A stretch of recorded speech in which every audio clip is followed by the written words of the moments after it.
ಯಾದಗಿರಿ ಸುರಪುರ ಕಲಬುರಗಿ ಕಡೆಗೆ ತೆರಳುತ್ತಿದ್ದ sleeper bus ಹಾಗೂ ಕಾರೊಂದರ ನಡುವೆ ಭೀಕರ ರಸ್ತೆ ಅಪಘಾತ ಉಂಟಾಗಿದೆ. ಕ್ಷಣಾರ್ಧದಲ್ಲಿ ಕಾಣಿಸಿಕೊಂಡ ಬೆಂಕಿ ಕಿಡಿ ಕಾರು ಬಸ್ ಅನ್ನು ಆಹುತಿ ಪಡೆದಿದೆ. ಜಿಲ್ಲೆಯ ಸುರಪುರ ತಾಲೂಕಿನ ತಿಂತಣಿ ಬ್ರಿಡ್ಜ್ ಬಳಿಯ ಶಾಂತಾಪುರ ಕ್ರಾಸ್ ಹತ್ತಿರ ಬೀದರ್ ಬೆಂಗಳೂರು ಹೆದ್ದಾರಿ ಮೇಲೆ ಬೆಳಗಿನ ಜಾವ ಬಸ್ ಮತ್ತು ಕಾರಿನ ಮಧ್ಯೆ ಭೀಕರ ಅಪಘಾತ ನಡೆದಿದೆ.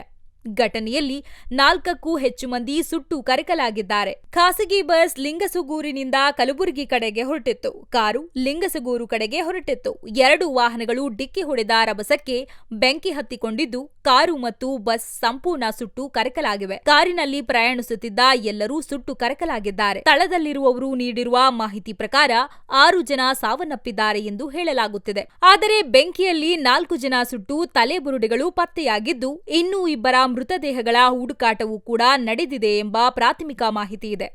ಕಾರಿನಲ್ಲಿ 6 ಜನ ಪ್ರಯಾಣಿಸುತ್ತಿದ್ದಾರಾ ಅಥವಾ 4 ಜನ ಮಾತ್ರ ಇದ್ದರಾ ಎನ್ನುವುದು ಪೊಲೀಸರ ತನಿಖೆಯಿಂದ ತಿಳಿದು ಬರಲಿದೆ. ಖಾಸಗಿ ಬಸ್ಸಿನಲ್ಲಿದ್ದವರಿಗೆ ಯಾರಿಗೂ ಕೂಡ ಜೀವಹಾನಿ ಸಂಭವಿಸಿಲ್ಲ ಎಂದು ತಿಳಿದು ಬಂದಿದ್ದು, ಕಾರಿನಲ್ಲಿರುವ ಅಡ್ವಾನ್ಸ್ ಎಲ್ಲರೂ ಸಂಪೂರ್ಣ ಸುಟ್ಟು ಕರಕಲಾಗಿದ್ದಾರೆ. ಸ್ಥಳಕ್ಕೆ ಅಗ್ನಿಶಾಮಕ ದಳದ ಸಿಬ್ಬಂದಿಗಳು ಆಗಮಿಸಿ ಬೆಂಕಿ ನಂದಿಸುವ ಕಾರ್ಯ ಮಾಡಿದೆ.